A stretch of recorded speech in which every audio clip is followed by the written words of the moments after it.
Hello student, स्वागत है आपका हमारे यूट्यूब चैनल अभी रॉय पीसीएम क्लासेस में।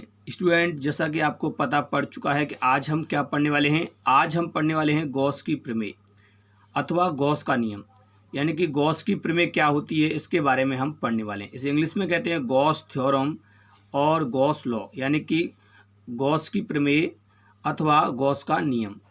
तो इस वीडियो में हम देखने वाले हैं कि गॉस की प्रमेय क्या होती है और इसकी उपपत्ति भी देखेंगे इस वीडियो में। ठीक है स्टूडेंट, इससे पिछली वाली वीडियो में हमने वैद्युत फ्लक्स के बारे में देखा था, यानी कि वैद्युत फ्लक्स के मात्रक, विमा और वैद्युत फ्लक्स का जो सूत्र होता है उसके बारे में हमने पिछली वाली वीडियो में देखा था। यदि आपने वो पिछली वाली वीडियो नहीं देखी है तो जा करके पहले उस वीडियो को देख लें, लिंक आपको डिस्क्रिप्शन में मिल जाएगा। आज इस वीडियो में हम पढ़ने वाले हैं खाली गॉस की प्रमेय और इसकी उपपत्ति किस प्रकार से होती है उसके बारे में भी हम इस वीडियो में देखने वाले हैं। तो बने रहिए वीडियो के एंड तक। यदि चैनल पर नए हो तो चैनल को सब्सक्राइब कर लें, बेल आइकन को प्रेस करो, ऑल पे जाकर क्लिक कर दें ताकि आपको नोटिफिकेशन मिलती रहे। अब चलते हैं, वीडियो को स्टार्ट करते हैं। तो चलिए स्टूडेंट, गॉस की प्रमेय अथवा गॉस का नियम, गॉस थ्योरम और गॉस लॉ। गॉस की प्रमेय क्या होती है उसके बारे में देखेंगे। सबसे पहले देखते हैं गॉस की प्रमेय का कथन। गॉस की प्रमेय का कथन क्या होता है? किसी बंद पृष्ठ से गुजरने वाला वैद्युत फ्लक्स फाई ई उस पृष्ठ द्वारा परिबद्ध कुल आवेश Q का 1/f गुना होता है। इसे ही गॉस का नियम या प्रमेय कहते हैं। एक बार फिर से पढ़ते हैं। किसी बंद पृष्ठ से गुजरने वाला वैद्युत फ्लक्स फाई ई उस पृष्ठ द्वारा परिबद्ध कुल आवेश Q का 1/f गुना होता है। इसे ही गॉस का नियम या प्रमेय कहते हैं। यानी कि किसी बंद पृष्ठ से, यानी कोई एक बंद पृष्ठ होगा, उसके द्वारा घिरा हुआ कुल आवेश का 1/f गुना होता है क्या? हमारा वैद्युत फ्लक्स। यहाँ पर लिखा हुआ है किसी बंद पृष्ठ से गुजरने वाला वैद्युत फ्लक्स, यानी कोई बंद पृष्ठ है उससे गुजरने वाला वैद्युत फ्लक्स जो होगा वो क्या होगा? वो उस पृष्ठ द्वारा घिरे हुए आवेश का 1/f गुना होता है। उसे हम कहते हैं गॉस का नियम या गॉस की प्रमेय। ये कथन होता है। तो गॉस की प्रमेय आपको कथन समझ में आया? गॉस की प्रमेय का कथन क्या होता है, यानी गॉस का नियम क्या होता है? तो यहाँ तक आपको समझ में आया। अब देखते हैं आगे इसका फॉर्मूला क्या होता है। चलिए, माना किसी बंद पृष्ठ ए से घिरा आवेश Q हो तो उससे गुजरने वाला कुल फ्लक्स फाई ई यानी क्या होगा? यानी कि मान लेते हैं कोई एक पृष्ठ है, बंद पृष्ठ ए है, जिसके द्वारा घिरा हुआ आवेश Q हो तो उससे गुजरने वाला कुल फ्लक्स क्या होगा? आपको पता है कि यानी कि कोई जब आवेश स्थिर रहता है यानी कि रुका हुआ होता है तब वो वैद्युत क्षेत्र उत्पन्न करता है। उस वैद्युत क्षेत्र में कुछ वैद्युत बल रेखाएं निकलती हैं, यानी कि जिसे आप क्षेत्र रेखाएं कहते हैं। ठीक है, जिसमें किसी बल का अनुभव होता है। तो ये जो क्षेत्र रेखाएं होती हैं उस बंद पृष्ठ से होकर के निकलेंगी। ठीक है, उसे हम कहते हैं वैद्युत फ्लक्स।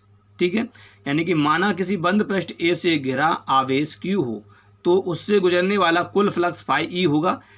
वो फाई ई क्या होगा? हमें कथन में पता था कि यानी कि Q का 1/f गुना होता है। Q का 1/f गुना होता है। तो यहाँ पर आप देख सकते हैं फाई ई बराबर होता है हमारा Q/f, यानी कि एप्सिलॉन नॉट कहते हैं इसे। ठीक है, ये निर्वात की वैद्युतशीलता होती है, यानी कि फाई ई बराबर Q/f। ये क्या होता है? गॉस की प्रमेय का एक फॉर्मूला होता है, यानी कि वैद्युत फ्लक्स जो होगा वो Q/f होगा। अब से हम आगे देखते हैं। तो चलिए स्टूडेंट, यहाँ पर आपको दिखाई दे रहा है कि जो Q है वो पृष्ठ द्वारा घिरा आवेश है, यानी कोई एक बंद पृष्ठ है उसके द्वारा घिरा हुआ आवेश जो Q है। ठीक है, और जो एप्सिलॉन है यहाँ पर, एप्सिलॉन इसे कहते हैं निर्वात की वैद्युतशीलता। ठीक है, जो एप्सिलॉन आपको इसमें दिखाई दे रही है उसे कहते हैं निर्वात की वैद्युतशीलता। जो फाई ई होता है इसे तो आप जानते ही हैं कि ये होता है वैद्युत फ्लक्स। ठीक है, अब इस चित्र से समझते हैं। चलिए, यहाँ पर हमने क्या लिया? एक बंद पृष्ठ लिया है। इस बंद पृष्ठ ए द्वारा यहाँ पर एक आवेश जो है घिरा हुआ है। ठीक है, अब जब ये आवेश स्थित है तो यहाँ से वैद्युत बल रेखाएं निकलेंगी। ये वैद्युत बल रेखाएं ये उससे बाहर निकलेंगी तो यही होता है वैद्युत फ्लक्स होता है। ठीक है, तो इस प्रकार से वैद्युत फ्लक्स क्या होता है? बाहर निकलता है। ये वैद्युत फ्लक्स, जितना भी वैद्युत फ्लक्स इस पृष्ठ से बाहर निकल रहा है वो क्या होता है? वो वैद्युत फ्लक्स Q/f गुना होता है, यानी Q का f गुना होता है। आप यहाँ पर देख सकते हैं Q का जो है Q का f गुना होता है। ठीक है, जो कथन में भी लिखा था यही। ठीक है, तो स्टूडेंट ये होती है गॉस की प्रमेय। अब हम देखते हैं कि गॉस की प्रमेय की उपपत्ति क्या होती है। उपपत्ति का मतलब होता है जो आपको फॉर्मूला यहाँ पर दिखाई दे रहा है, इस फॉर्मूला को किस प्रकार से निकाला गया है उसके बारे में देखने वाले हैं। तो चलिए स्टार्ट कर। चलिए स्टूडेंट, यहाँ पर आपको दिखाई दे रहा है एक हमने क्या लिया, एक बंद पृष्ठ लिया है। इस बंद पृष्ठ के अंदर एक प्लस क्यू आवेश लिया है।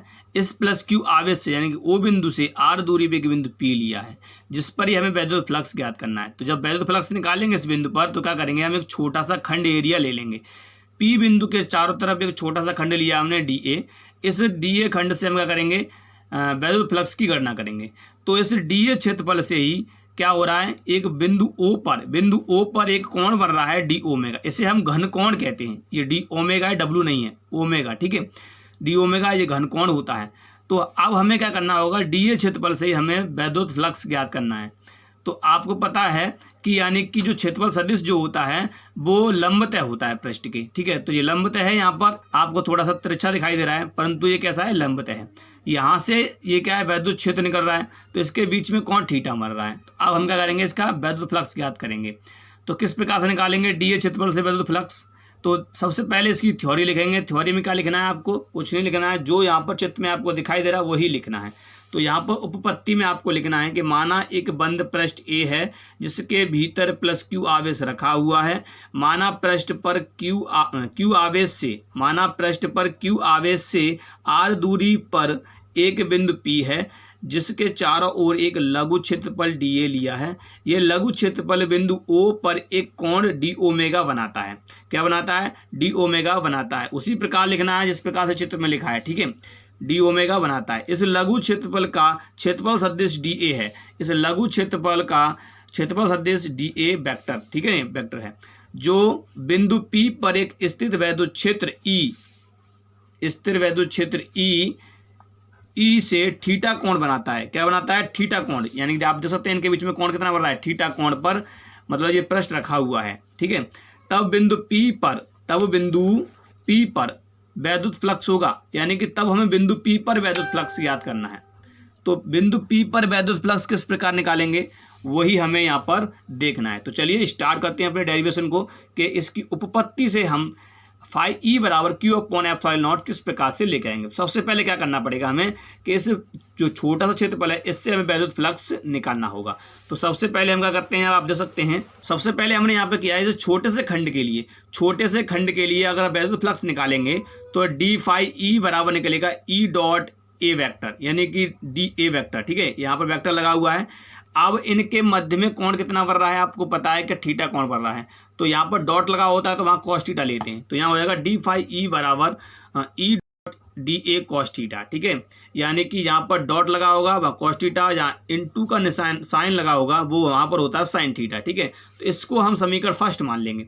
अब क्या करना है स्टूडेंट, अब कुछ नहीं करना है। आप जानते हैं कि यहाँ पर आपको दिखाई दे रहा है ई, यानी कि वैद्युत क्षेत्र। तो आप जानते हैं किसी बिंदु आवेश से काट किसी बिंदु पर वैद्युत क्षेत्र किस प्रकार से निकालते हैं, वो मैंने पिछली वीडियो में बता दिया। यानी कि मैंने जो पहला चैप्टर पढ़ाया था आपको, उसमें वैद्युत क्षेत्र के बारे में बताया था, यानी किसी बिंदु आवेश से काट वैद्युत क्षेत्र किस प्रकार से निकालते हैं।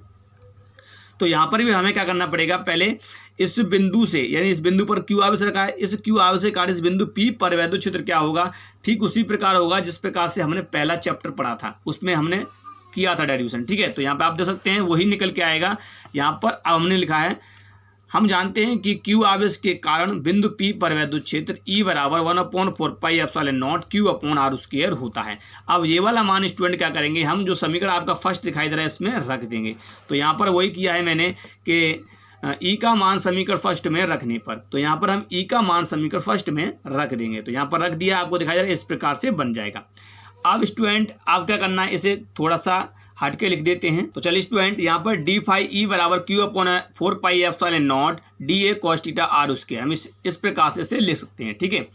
अब आपको पता है घनकोण के बारे में, यानी कि जो घनकोण केंद्र पर बनता है, यहाँ पर D A cos theta upon R square बराबर डी ओमेगा होता है। जहाँ D A cos theta upon R square बराबर डी ओमेगा होता है, ये घनकोण होता है, क्योंकि जो बिंदु पी पर जो क्षेत्रफल लिया है उसके कारण जो बिंदु ओ पर जो क्या बन रहा है, बिंदु ओ पर आपको दिखाई दे रहा है ये कोण बन रहा है डी ओमेगा होता है।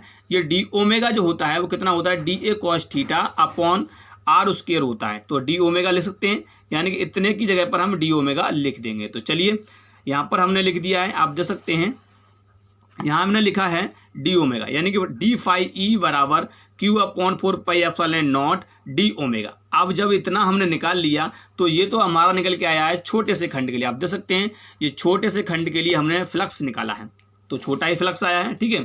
अब हम क्या करेंगे, इस पूरे पृष्ठ के लिए वैद्युत फ्लक्स फाइंड आउट करेंगे। तो इस पूरे पृष्ठ से कितना वैद्युत फ्लक्स निकलेगा तो समाकलन कर देंगे। तो चलिए यहाँ पर हमने लिखा है, आप देख सकते हैं कि संपूर्ण पृष्ठ से होकर गुजरने वाला फ्लक्स यानी कि वैद्युत फ्लक्स, तो क्या करेंगे, इसका समाकलन करेंगे। तो यहाँ पर आपको गोल गोल दिखाई दे रहा है, इसका मतलब ये है कि पूरे बंद पृष्ठ का, ठीक है नहीं, तो बंद पृष्ठ डी फाई ई का समाकलन इक्वल टू समाकलन Q upon 4 pi epsilon not D omega. अब यहाँ से इतनी चीज क्या होती है, हमारी कांस्टेंट है, इसका कोई समाकलन नहीं होता, इसे बाहर निकाल लेंगे।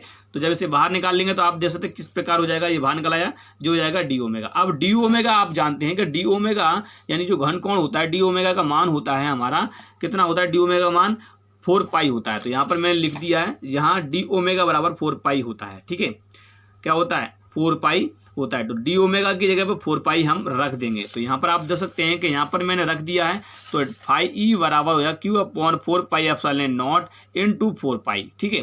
तो 4 पाई यहाँ पर हम रख दिया, इस 4 पाई से ये 4 पाई कट जाएगा।